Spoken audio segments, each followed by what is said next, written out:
எங்களை தான் வழிநடத்தி செல்லக்கூடிய ஒரு ஆற்றல் மிக்க பொதுச் செயலாளர் சொன்னார். அதை நான் நிச்சயமாக அவர் நிச்சயமாக தான் கழகத்துடைய பொதுச் செயலாளர் வருவது. வெல்கம் டு ஃபேஸ் மாஸ்டர் கம்மி ஆரத்தி பார்க்க போகிறோம்னா எடப்பாடி பழனிசாமிக்கு பார்த்தீங்கன்னா சிக்கல் வர ஆரம்பிச்சிருச்சு. ஸோ பொதுக்குழு பார்த்தீங்கன்னா மீண்டும் வந்து டிசம்பரில் கூட்ட போகிறதா சொல்கிறாங்க. அப்படி டிசம்பரில் கூட்டும் பட்சத்தில் அங்கே வந்து பார்த்தீங்கன்னா மிகப்பெரிய லெவலில் வந்து எடப்பாடி பழனிசாமிக்கு எதிராக வந்து ஒரு டீம் இறங்க போகிறதாகவும் தகவலியாக இருக்குது. ஸோ செங்கோட்டையன் ஓபிஎஸ் சசிகலா இணைக்கணும்னு சொல்லிட்டு ஒரு அழுத்தம் கொடுக்க போகிறதாகவும் தகவலியாக இருக்குது. எடப்பாடி பழனிசாமி ஒரு விஷயம் சொல்லியிருக்காரு. பொதுச்செயலர் வந்து பார்த்தீங்கன்னா பொதுக்குழு உறுப்பினர்களாக தான் பார்த்தீங்கன்னா அவர் தேர்வு செய்யப்பட்டிருக்காரு. ஆனால் அந்த விதிகளை மாற்றிருக்காரு. அந்த வழக்கம் நிலுவையில் இருக்க ஒரு சூழ்நிலை. ஸோ அவர் சொன்னது பார்த்தீங்கன்னா அவருக்கே பார்த்தீங்கன்னா ஒரு இடைஞ்சலை கொடுக்க போகிறதா சொல்கிறாங்க. அந்த பொதுக்குழு உறுப்பினர்கள் எல்லாம் பார்த்தீங்கன்னா எடப்பாடி பழனிசாமிக்கு மிகப்பெரிய ஒரு நெருக்கடி. செங்கோட்டையன் எப்படி நீக்கினாங்களோ அதே மாதிரி பார்த்தீங்கன்னா எஸ்பி வேலுமணி நீக்கலாம்ன்ற எண்ணத்தில் இருக்கதா தகவலியாக இருக்குது. இதெல்லாம் சாத்தியமாக கேட்டீங்கன்னா இல்லை. சீனியர்கள் எப்படியா ஓரம் கட்டிட்டு கட்சியை வந்து தன் கட்டுப்பாட்டில் இருந்தால் போதுன்ற மனநிலை தான் இருக்கார் எடப்பாடி பழனிசாமி. பார்த்தீங்கன்னா அவர் நம்ம மகன் மிதுனு அவர் சம்பந்தின்னு சொல்லிட்டு ஒரு 4-5 பேர் பார்த்தீங்கன்னா கட்சி விவகாரத்தில் வந்து தொடர்ந்து பார்த்தீங்கன்னா பெரிய லெவலில் முடிவெடுக்கிறதா தகவலியாக இருக்குது. இதனால சீனியர்கள் நிறைய பேர் வந்து ஒரு மன உளைச்சலையும் இருக்கதா சொல்கிறாங்க.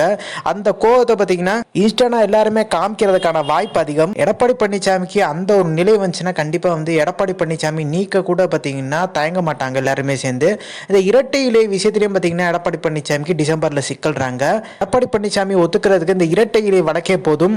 இரட்டை இலையை பார்த்தீங்கன்னா உரிமை கூறுறதுக்கு ஓபிஎஸ் சசிகலா போன்றவங்க பார்த்தீங்கன்னா ஒரு சில முடிவுகள் வழக்கல் நிலுவையில் இருக்க ஒரு 5-6 வழக்குகள் பார்த்தீங்கன்னா அந்த பொதுச்செயலை பற்றியும் பல நிறைவேற்ற தீர்மானங்கள் சில விஷயங்கள் பார்த்தீங்கன்னா அந்த ரூல்ஸ் அண்ட் ரெகுலேஷன் மாற்றினது பொதுச்செயலாளர் வந்து சாதாரண தொண்டர்கள் தேர்வு செய்யப்பட வேண்டும்ன்ற மாதிரி வந்து எம்ஜிஆர் ஒரு விதியை வகுத்து வச்ச விதிகளை பார்த்தீங்கன்னா எடப்பாடி பழனிசாமி மாற்றிருக்காரு. அதாவது பொதுக்குழு உறுப்பினர்களால் தேர்வு செய்யப்பட்டால் போதுன்ற மனநிலை பார்த்தீங்கன்னா எடப்பாடி பழனிசாமி எதனால் வந்திருக்குன்னா சாதாரண தொண்டர்களால் தேர்வு செய்யப்படணும்னா கண்டிப்பாக எலெக்ஷன் வைக்கணும். ஸோ எடப்பாடி பழனிசாமிக்கு எதிராக பார்த்தீங்கன்னா ஓபிஎஸ் அதே மாதிரி பார்த்தீங்கன்னா செங்கோட்டையன் போன்ற சீனியர்கள் நிறைய பேர் இருக்காங்க. அவங்கெல்லாம் போட்டிடுவாங்க. அதில் வந்து ஜெயிக்கிறதுக்கான வாய்ப்புகள் குறைவு. ஏன்னா 1.5 கோடி தொண்டர்கள்னா அங்கேயும் பார்த்தீங்கன்னா இப்போ எப்படி சட்டமன்ற தேர்தல் நாடாளுமன்ற தேர்தல் நடக்குதோ அதே மாதிரி ஒரு சூழ்நிலை உருவாயிரும். ஸோ அதனால பார்த்தீங்கன்னா இந்த 3000 சச்சம் பொதுக்குழு உறுப்பினர்கள்னா ஈஸியாக சமாளிச்சிடலாம்ன்ற ஒரு எண்ணத்தில் பார்த்தீங்கன்னா இந்த தீர்மானத்தை போட்டிருக்காங்க. அதே மாதிரி போட்டியினும்னா அதற்கு அந்த தீர்மானம் தான் பார்த்தீங்கன்னா என்னன்னா 10 மாவட்ட சேலம் மும்மொழியினும் வழிமொழின்னு சொல்லிட்டு தலைமை நிர்வாகியாக பார்த்தீங்கன்னா 5 வருஷம் செயலாற்றட்டும்னு சொல்லிட்டு அப்போ எடப்பாடி பழனிசாமி தவிர்த்து வேறு யாருமே இல்லையான்னு கேட்டிங்கன்னா இருக்காங்க சீனியர்கள். அவங்கெல்லாம் போட்டிக்கு வந்துடுவாங்கன்னு சொல்லிட்டு தான் ஒருத்தராக நீக்கிட்டே பார்த்தீங்கன்னா எடப்பாடி பழனிசாமி தொடர்ந்து வந்துட்டு இருக்காரு. இந்த வழக்கு பார்த்தீங்கன்னா ஓபிஎஸ்க்கு சாதகமாக முடியுன்ற மாதிரி பார்த்தீங்கன்னா அவர் யோசிச்சுட்டு இருக்காரு. அப்படி சாதகமாக முடியும் பட்சத்தில் எடப்பாடி பழனிசாமிக்கு இரட்டை இலை கிடையாதுன்ற ஒரு சூழ்நிலை உருவாகும் போது எல்லா முன்னாள் அமைச்சர்களும் எம்எல்ஏக்களும் இப்போ இருக்க எம்எல்ஏக்கள் எல்லாருமே நிர்வாகிகள் எக்ஸ்எம்பி எல்லாருமே பார்த்தீங்கன்னா ஓபிஎஸ் சசிகலா பக்கம் வர்றதுக்கான வாய்ப்பு இருக்குது. அப்போ ஒன்றிணைந்த அதிமுக உருவாகும் 2017 எப்படி இந்த இரட்டை இலை வழக்கு நடந்துச்சோ அதே மாதிரி ஒரு சூழ்நிலை பார்த்தீங்கன்னா திரும்பியும் நடக்கிறதுக்கான வாய்ப்பு இருக்குது. ஸோ சசிகலாவை எதிர்த்து பார்த்தீங்கன்னா குரல் கொடுத்தவங்க எல்லாருமே ஓர் அணியில் இணையறதுக்கான வாய்ப்பு அதிகம்ன்ற மாதிரி தான் சொல்கிறாங்க. எடப்பாடி பழனிசாமிக்கு இங்கே தான் மிகப்பெரிய சிக்கல் வர ஆரம்பிச்சிருச்சு. சசிகலாவை எதிர்த்தவங்கெல்லாம் பார்த்தீங்கன்னா சசிகலாட்ட போய் சரண்டர் ஆக போகிறாங்க. ஸோ டிடி தினகரும் சசிகலாவுக்கும் பார்த்தீங்கன்னா ஒரு முரண்பாடு இருக்குது. ஸோ அவங்க ஃபேமிலி பிரச்சனை இல்லைன்னு சொல்கிறாங்க. அதுவுமே பார்த்தீங்கன்னா ஒரு அமௌண்ட் வந்து சசிகலா சிறைக்கு போகும்போது கொடுத்துருப்பாங்க. அதை வந்து பார்த்தீங்கன்னா கோட்டை விட்டார் டிடி தினகரன் அப்படின்ற மாதிரி தான் ஒரு சூழ்நிலை தகவல் பரவிட்டு இருந்துச்சு. அந்த ஒரு மனஸ்தாபம் அவங்களுக்குள்ளே இருக்கானதான் தேவர்ஜிந்தி அப்போ பேச முடியல. அவங்க எல்லாருமே ஒற்றுமையான கட்சியை வந்து பார்த்தீங்கன்னா ஈஸியாக கைப்பற்றிடுவாங்கன்ற மாதிரி தான் சொல்கிறாங்க. இப்போ செங்கோட்டையின் அடுத்து எஸ்பி வேலுமணி பேர் தான் அடிப்படுது. எஸ்பி வேலுமணி தான் பார்த்தீங்கன்னா இருக்கலே செலவு பண்ணக்கூடிய முன்னாள் அமைச்சரும் கூட. வேறு யாருமே பார்த்தீங்கன்னா பெரிய லெவலில் 10 பைசா கூட பரிசை திறக்க மாட்டாங்க. ஸோ எஸ்பி வேலுமணி பார்த்தீங்கன்னா அடுத்த ஒரு கேட்டகரியில் இருக்கதா சொல்கிறாங்க. அதாவது செங்கோட்டையின் எப்படி ஓரம் கட்டணுமோ அதே மாதிரி எஸ்பி வேலுமணியை ஓரம் கட்டிடலாம்ன்ற எண்ணத்துலையும் இருக்கதா சொல்கிறாங்க. அப்படி சர்வசாதாரணமாக எஸ்பி வேலுமணியை பார்த்தீங்கன்னா கடந்து போயிடலாமா கேட்டிங்கன்னா இல்லை. ஸோ நிறைய கொங்கு மண்டலத்து நிர்வாகிகள் பார்த்தீங்கன்னா எம்எல்ஏக்கள் எஸ்பி வேலுமணி கண்ட்ரோலில் தான் இருக்கதா சொல்கிறாங்க. எடப்பாடியை விட எஸ்பி வேலுமணி தான் அதிகமான எம்எல்ஏக்கள் பலம்ன்ற மாதிரியும் பார்த்தீங்கன்னா அந்த பொன்னியன் அவரோட ஆடியோவில் நம்ம பார்த்துருப்போம். இப்போ எப்படி மனோஜ் பாண்டியன் பார்த்தீங்கன்னா திமுகவுக்கு போனாரோ அது வந்து ஓபிஎஸ்க்கு மிகப்பெரிய ஒரு பின்னடம் இருந்தாலுமே ஸோ நிறைய முன்னாள் அமைச்சர்கள் திமுகவில் வந்து பார்த்தீங்கன்னா இருந்தவங்க யாருமே இங்கே இல்லை. அதிமுகலேருந்து போனவங்கலாம் அவங்க அதிமுக அமைச்சராக இருக்காங்க. இப்போ அடுத்து வைத்தியலிங்கம் பேரும் அடிப்படுது. ஆனால் ஓபிஎஸ் சொல்லியிருக்காரு வைத்தியலிங்கம் போகிறதுக்கான வாய்ப்பு இல்லை. இப்படியான சூழ்நிலை டிசம்பரில் பார்த்தீங்கன்னா எடப்பாடி பழனிசாமிக்கு இந்த வாட்டி சிக்கல் ஏற்படுன்ற மாதிரி தான் சொல்கிறாங்க. இது வந்து பார்த்தீங்கன்னா உறுதிப்படுத்த ஒரு விஷயமா இருக்குது. இவ்வளவு நாள் எடப்பாடி பழனிசாமியை விட்டு வச்சுருந்தாங்க. இப்போ எடப்பாடி பழனிசாமிக்கு இந்த நெருக்கடி வந்து டெல்லியே கொடுக்காதுன்ற ஒரு முடிவுக்கு எதுக்குனால வந்திருக்காங்கன்னா ஒன்றிணைந்த அதிமுகவோட பயணிச்சாதான் பாஜக ஜெயிக்கிறதுக்கான வாய்ப்பு இருக்குது. இப்போ 4 எம்எல்ஏக்கள் இருக்காங்க. அடுத்தடுத்து கூட்டிகிட்டே போனால் தான் பார்த்தீங்கன்னா அது பாசிட்டிவ் பாசிட்டிவான ஒரு முடிவாக இருக்கும்.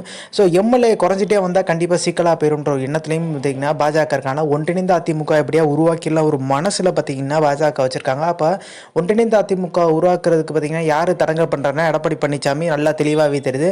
ஸோ அதனால தான் பார்த்தீங்கன்னா என்டிஏ கூட்டணியில் முன்னாடி இருந்தவங்க, அதாவது டிடி திரங்க ஓபிஎஸ், இவங்க முன்னாலேருந்து 2027 நாடாளுமன்ற தேர்தலேருந்து இருக்காங்க. ஆனால் இப்போ அவங்க விலகிட்டாங்க. புதுசாக வந்த எடப்பாடி பழனிசாமி கட்சிக்குள்ளே பார்த்தீங்கன்னா இப்போ என்டிஏ கூட்டணிக்குள்ளே இருக்காரு. எடப்பாடி பழனிசாமி கணக்கு என்னன்னா விஜயை கொண்டு வந்துடலாம்னு எண்ணத்தில் இருந்தார். விஜய் பார்த்தீங்கன்னா திட்டவட்டாமல் சொல்லிட்டாரு, நாங்கள் வந்து அதிமுகவோட கூட்டணி வைக்கல, ஏன் தலைமை ஏற்றுட்டு வர்றேன், அதாவது எடப்பாடி பழனிசாமியை பார்த்தீங்கன்னா முதலமைச்சரை ஏற்றுக்க முடியாது, வேட்பாளரை ஏற்றுக்க முடியாது, அது விஜய் என்னையை வந்து பார்த்தீங்கன்னா முதலமைச்சர் வேட்பாளரை நீங்கள் ஏற்றுக்கிட்டீங்கன்னா வாங்கன்ற மாதிரி தான் சொல்லியிருக்காங்க.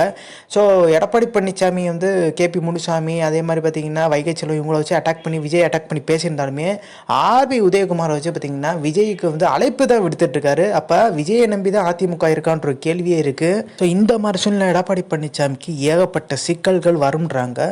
சொந்த ஒரு தொகுதியிலே பார்த்தீங்கன்னா எடப்பாடி பழனிசாமிக்கு ஸோ வேலை செய்கிறதுக்கான அதிமுக தொண்டர்கள் ஒரு அதிருப்தியில் இருக்கதா சொல்கிறாங்க. ஏன்னா வந்து அவங்க குடும்பத்து ஆட்கள், அதாவது எடப்பாடி பழனிசாமி மகன், அவங்க உறவினர்கள் தலையிடுறதுக்கால கொஞ்சம் வந்து எல்லாருமே டிஸ்டன்ஸ் மெயின்டைன் பண்ண ஆரம்பிச்சிட்டதா சொல்கிறாங்க. அதே மாதிரி இந்த கொடநாடு வழக்கும் பார்த்தீங்கன்னா எடப்பாடி பழனிசாமிக்கு மெகா சிக்கல் கொடுக்குற மாதிரி தான் இருக்குன்ற மாதிரி தான் சொல்கிறாங்க கட்சி வட்டாரத்தில். ஸோ இதெல்லாம் பார்த்தீங்கன்னா டெல்லிக்கு ஒரு சாதகம். இவங்க வழக்கெல்லாம் பார்த்தீங்கன்னா எடப்பாடி பழனிசாமி எஸ்பி வேலுமணி வழக்கெல்லாம் பார்த்தீங்கன்னா கையில் இருக்கையும் அதிமுக பார்த்தீங்கன்னா ஒரு டெல்லியோட கட்சியாக தான் பார்க்குறாங்க. அதாவது பிஜேபியில் பார்த்தீங்கன்னா அடகு வச்சிருக்கதா எல்லாருமே சொல்லிட்டு இருக்காங்க. இது வந்து யாரு ஒன்றிணைந்த அதிமுக உருவாக்கணும் பார்த்தீங்கன்னா கேட்பாங்க எல்லாருமே. சசிகலா ஓபிஎஸ் எல்லாம் பிஜேபி என்ன சொல்லணும் கேட்பாங்க.